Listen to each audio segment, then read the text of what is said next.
When I think of camp battles, I don't really see people mention wide receiver a lot because I think you feel, you feel relatively good about the top three. But I think once you get past that point, there's some guys that's got to compete for some spots, right? And so as I was looking up and down the roster, seeing where like, okay, which one of these positions do we want to start at? The easy one would have been cornerback or something like that. But I think the wide receivers are interesting. So, um, I mean, we can rank the group. I think we know what 1, 2, 3 is. I don't think it matters the order, but just what's your feeling on those? Maybe not those top guys going into camp, but just some of the guys who maybe were the top guys last year, but this year, they may not, or they may, just depending on how things turn out. Where their position will be on this roster as it pertains to the depth in that room. Well, we're talking about 4, 5, 6. Yeah, 4, 5, 6. I think 1, 2, 3, Mike, Jarvis, and Olave. I think that's how we'll probably just rate them right now. Or Olave, Jarvis, you can whatever, it doesn't matter. But just those guys like the Callaways, the undrafted free agents, the Tre'Quan Smiths, the Hardys, et cetera. I mean, I wouldn't be surprised if Tre'Quan gets the most snaps out of the next trio of guys, just because I think in the running game and that he's probably going to get more snaps there. Target share wise, I mean, I probably wouldn't be surprised if it's Callaway. I will talk back though to last year during the offseason. Like Jameis does have significant chemistry with Tre'Quan Smith, and just the injury alignment of the two players didn't give them much exposure to each other in real games. So that's something that I still like. I'm not going to completely overlook. I mean, they got time on task there, and I wouldn't be surprised if that manifests in some production somehow for them in the season if they really are that comfortable with one another. And they did a lot of stuff together last offseason. So I'm not gonna overlook that. But look, I think coming into it, receiver wise, take blocking out of it, it's Callaway 4. I think Yeah. Tre'Quan's probably 5, and then I think Hardy's probably more of like in a specialty type of role. But I wouldn't be surprised if he out yards those other two guys because Just the 4 skill set, catches, yeah, 180 yards. yeah, the skill set I think aligns with the things that Jameis does really well. And I also think at the top, and we've touched on this I think previously at some point, it's come up somewhere. I wouldn't be overly shocked if Olave out yards one of the top 3 guys just Yeah, you off said the that. home The run big ability. playability, Yeah, yeah, the deep and ball ability. that's what Jameis does well. That's what Olave is going to do well. So like one Olave catch could be the equivalent. Will be the equivalent probably of 5 Mike Thomas catches just off the yards per reception. So Yeah, I think those chunk plays are really going to bode well for both those guys. But I do think Callaway's probably number 4 receiver wise. He was the number 1 guy last year, 698 yards. You get him in the right yeah, role. I think there's a lot of stuff that he does well, and I think that he can probably settle into more of a role that suits his skill set. I think there was kind of this idea that he was going to be like a downfield type of player, and I think he does have good body control and the ability to go up and get balls and stuff like that. But he's not gonna he's not a burner. He's not a burner down the field. Tre'Quan has more of that than I think Callaway does. I think yeah. Callaway's more of like a short to intermediate guy. And I think that they can settle him into just, a role that really works well for him. He gets off some of that coverage. He takes Right. advantage of the opportunities. So that's probably how I would put it. But yeah, I do think that Tre'Quan versus Callaway is going to be kind of like a little bit of a interesting competition between those two guys. Yeah, yeah, yeah. It's a battle that I'm looking forward to, right? Because even if they didn't sign Landry, which I'm glad they did, we were pretty big advocates for that signing, which a lot of people were. Obviously, it's a good signing. But I think that Callaway, if you have Callaway as your number 3 receiver, I think you feel good about that, right? I think if he's your number 1 and he's getting you, X amount of how he got it last year based on the offense that they ran and the quarterbacks that he's playing with. If more guys are around him, you feel like he won't be seeing. I'm not going to say teams are game playing in the number 1 corner for the Saints because that's not what it is. But sometimes he won't necessarily see the best cornerback, which he did at times last year because just to the nature of the position that he's playing in. So that's one thing that kind of I think can benefit him this year. Also, just having guys around him, not being like if you looking at the Saints on a certain down, then you got to stop somebody. And you say, okay, well, Callaway's the guy, right? And maybe some of these other guys we don't feel too bad about. So it just I think it frees him up a little bit. So I would probably say that he's someone that I would definitely probably put at the top of that list. The next two, I think I'd have Hardy next, but and I say that because, for the blocking, I think Jarvis Landry is someone that has a reputation for being a good blocker, so I don't think that skill alone gets him on the field. I Maybe do because I think they're gonna have to go 11, and they average 3.9 yards per carry out of 11 last year. That number has to be better, and if you want to be an effective 11 team, you're gonna have to be able to run out of it. So I think you're gonna need 2 blockers on the field at times. So I think that is gonna get him those snaps, and then he can't be a tell, right? Like when you bring Tre'Quan out every time, it can't be a running play, or when you have Tre'Quan and Jarvis on the field, it can't be a running play every single time. So you're gonna have to have passes out of those.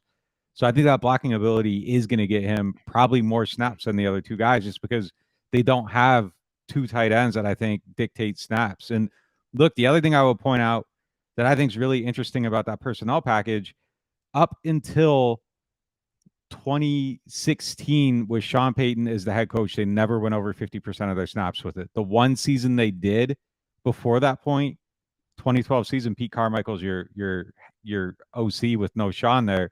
Mhm. So he might be more of an 11 proponent than Sean ever was. And now you have the personnel that dictates you do it.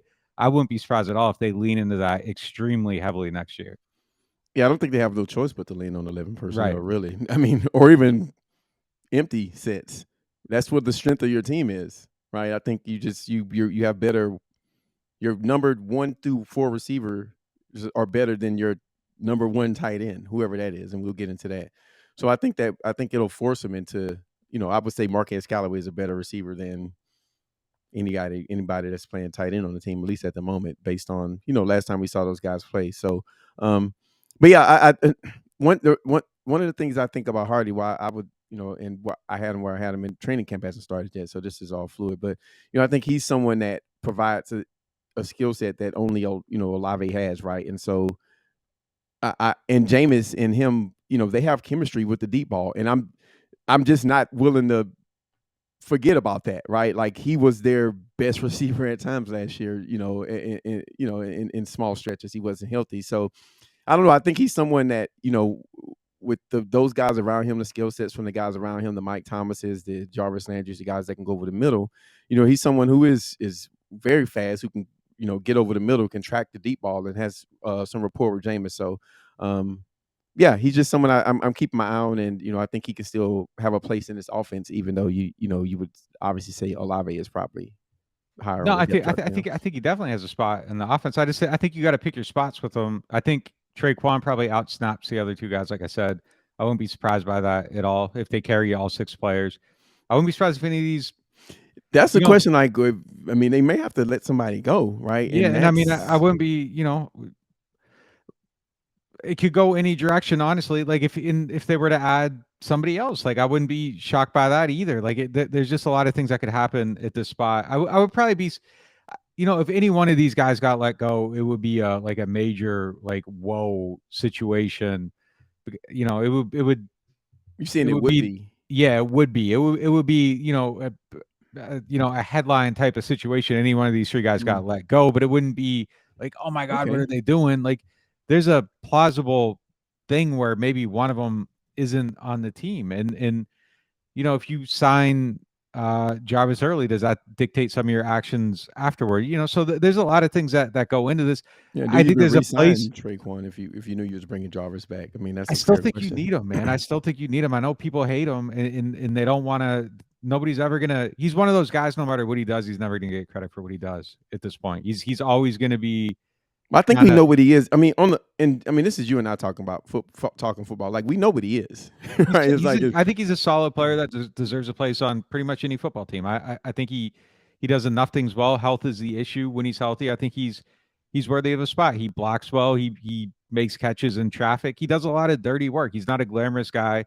I think at this point we know he's not going to put up huge numbers, but I think to operate the way they want to operate, you need a guy like him. And I think if you take him off the team, where is that second blocking option? If you are trying to run out of 11, and a lot of those runs are going to the outside, like who's going to do that work? And he's one of the guys that's going to do that work. He's a guy that you can run down the field the whole game to dig out a safety, and he's just going to keep doing it. I He's thought I just going to thought keep Callaway doing was. it. Oh, I thought Callaway. I'm not saying he's better than Tre'Quan, but I thought he was decent as a blocker this past year.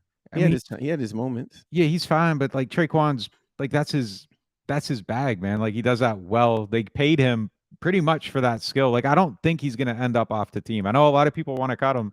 I don't.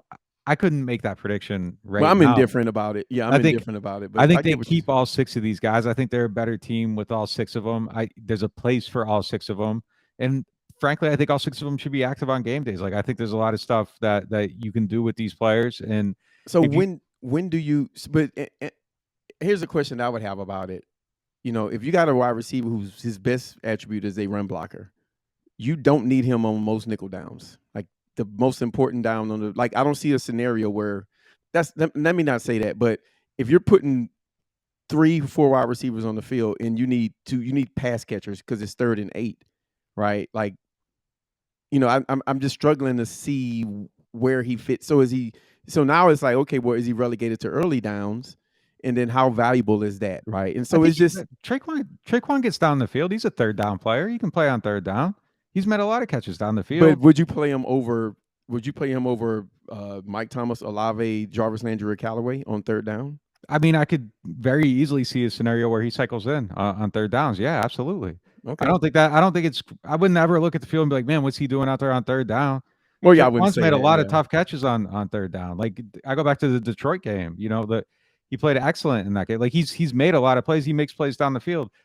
I don't think that he's a liability to your passing game, and I think he's probably more likely to not drop a pass than some other people too. So I don't really have a problem with him cycling in there. I don't think he's a primary option. I don't think Callaway should be a primary option with any of these guys. I don't think Hardy should be a primary option except on specific plays for Hardy. Like, so, I mean, they just cycle people in. I think there's a use for all of them, and I think they all have to get snaps in specific situations so that you don't have these tells, and it's not like, oh, Tre'Quan's out there, so this is all they're going to do in this situation. So I think you got to use him in a variety of ways. And again, I don't think he's as limiting as kind of the way this conversation seems. I don't think he limits your offense really. I think he's just a player that cycles in. You get your snaps out of him, and that's kind of what everybody is going to be after the top 3. And look, nobody plays 100% of the receiving snaps in this offense. Like there's no like some teams. It's like this is the X. He's out there every single play. Like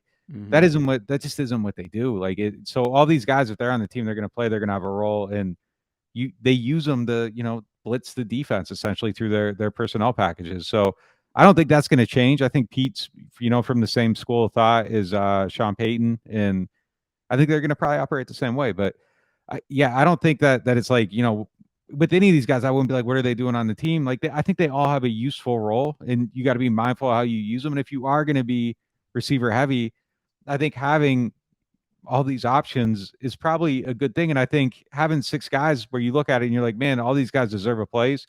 And I think there's even a couple guys out at this practice that could probably be practice squad contenders. Like they have actual depth at this position now. Like Aesop Crazy. Winston still does good things. And I'm looking at him at practice. I'm like, man, it'd be nice if they could find a way to keep him around in some Hmm. capacity, practice squad or whatever. And uh, Yeah. Dixon has done some decent things out there. Like I don't know how that's Undrafted going to guy. progress, but Yeah. Yeah. there's a handful of guys, and yeah, I mean, I I think mean, that I'll tell you, a year ago, if you would, I mean, heck, not a year, 4 months, 5 months ago, if you'd have been saying we're having a deep debate about the the 4th, 5th, and 6th wide receivers on the team, then yeah, I mean, this is a big turnaround from where they were.